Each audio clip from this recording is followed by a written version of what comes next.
From Washington, this is VOA News.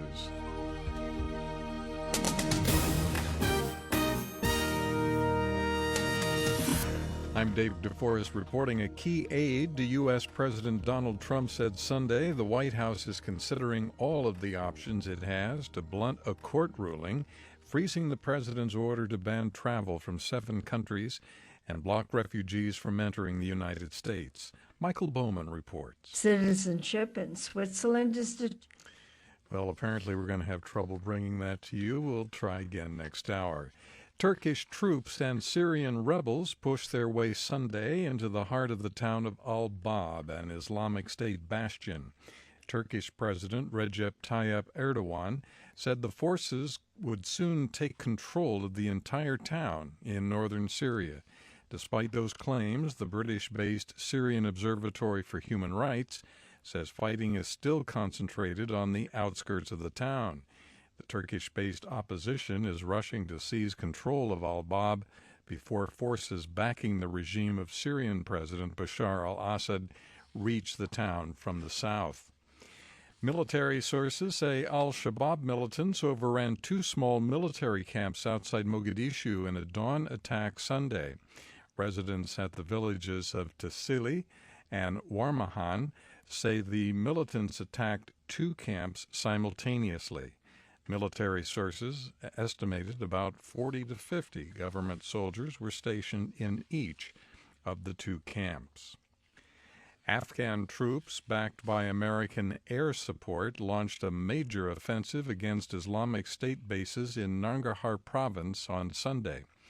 A military spokesman says security forces are clearing Khat and Haska districts of IS militants before extending the effort beyond those 2.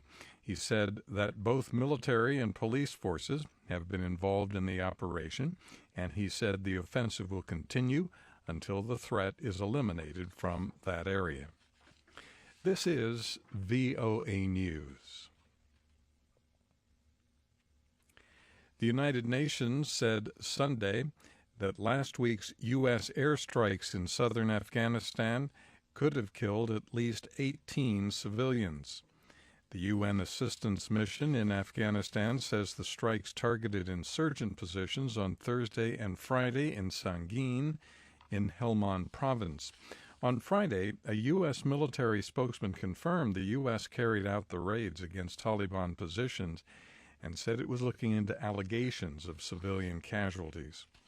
People in Switzerland voted to make it easier for third-generation foreigners to gain Swiss citizenship. About 25,000 young people will now be eligible to get fast-track status towards citizenship.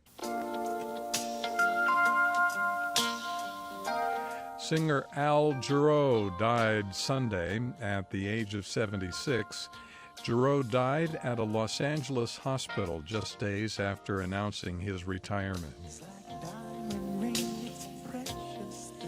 And by the way, the 59th Grammy Awards are being given out tonight for Best Songs and Musicians.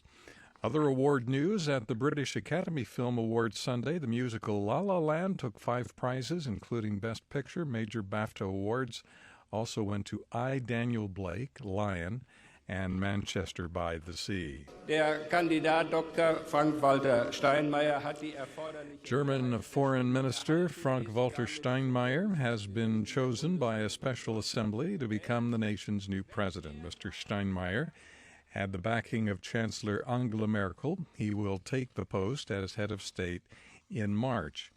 A White House official says the United States and Canada have agreed to form a task force on advancing the role of women in business. President Donald Trump and Prime Minister Justin Trudeau plan to participate Monday in a roundtable discussion about women in the workplace. The president's daughter, Ivanka Trump, is involved in recruiting participants and setting the agenda for the meeting. Japanese Prime Minister Shinzo Abe says North Korea's firing of a ballistic missile into the Sea of Japan is absolutely intolerable. Mr. Abe spoke late Saturday alongside U.S. President Donald Trump at a news conference in Florida. Mr. Trump said the U.S. stands behind Japan 100%. More than 70,000 Greeks evacuated their homes in the country's second biggest city of Thessaloniki on Sunday to allow experts to defuse a World War II bomb. It was discovered during excavation work at a gas station. According to Greek media reports, the bomb was dropped by a British airplane in 1943. International Monetary Fund Chief Christine Lagarde voiced optimism Sunday that U.S. President Donald Trump's planned tax cuts and construction spending could boost the American economy. The IMF last month boosted its U.S. growth estimate a tenth of a point this year to 2.3%. In Washington, I'm Dave DeForest. That's the latest world news from VOA.